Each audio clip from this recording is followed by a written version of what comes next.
société, comme Karine Lacombe par exemple. Ouais, Madame Gilead, elle a chopé le coronavirus. Merde! Oh non, ça c'est pas de bol, Karine! Bon, panique pas, attention, il reste une place en consultation mercredi prochain à 16h15 avec le professeur Didier Raoult.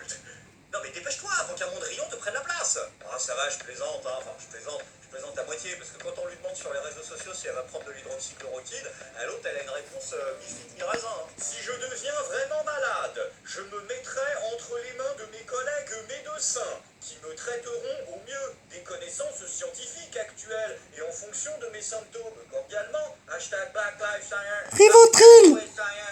Eh ben, si ça c'est pas une façon super compliquée de dire je vais rester chez moi et prendre du doliprane comme tout le monde, je sais pas ce que c'est. Alors après attention, c'est pas une défense de Didier Raoult ou de l'hydroxychloroquine, non, on en a déjà parlé sur la chaîne et on s'est déjà engueulé sur la question. C'est juste assez drôle de voir la nana qui nous disait il y a encore 2 mois, hein, jamais l'hydroxychloré de la haine, jamais, qui maintenant nous dit alors, nous envisageons toutes les possibilités. Après, attention, il y a des alternatives pour se protéger. Par exemple, Louis Vuitton, là, ils ont sorti une visière, hein, voilà, pour se protéger du coronavirus.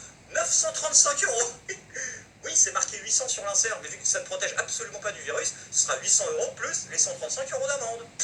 Encore une fois, le plus important, c'est de respecter les consignes sanitaires et de ne pas céder aux sirènes du conspirationnisme et des amalgames, comme nous l'a très justement rappelé Olivier Véran. Je ne voudrais pas que les Français pensent qu'on leur a caché l'utilité du masque parce qu'on en aurait manqué. C'est vrai, tu voudrais pas? Bon, bah, on va voir ce qu'on peut faire. Pour vous et vos enfants. Ah non, pas du tout. Pas du tout. Non, mais vous rigolez, mais là la question c'est de savoir est-ce qu'on va acheter des masques ou pas. Le port du masque, ça ne sert à rien. Le port du masque en population générale n'est pas utile. Ce sont des masques qui sont uniquement utiles quand on est soi-même malade. Les masques ne sont pas nécessaires pour tout le monde. Il ne faut pas mettre de masque, il ne faut pas porter de gants. Ça ne sert à rien. Et ça même un inconvénient. C'est que ça prive de masque ceux qui en ont véritablement besoin. Invite vraiment celles et ceux qui en ont à les donner. On a une utilisation qui n'est pas bonne et ça peut être même contre-productif. Il n'y a aucune indication à acheter des masques. On doit acheter des masques ou pas, soyez Là. clairs. On ne doit pas acheter de masques et d'ailleurs on ne peut pas en acheter. J'ai pris un arrêté qui interdit la vente de masques. Les Français ne pourront pas acheter des masques dans les pharmacies parce que ce n'est pas nécessaire. Ne vous précipitez pas. Dans les pharmacies, cela ne sert à rien et contribue au désordre aussi. Porter un masque en population générale, ça ne sert à rien. Moi je ne sais pas utiliser un masque. Il n'y a pas de sens à porter ce masque totalement inutile.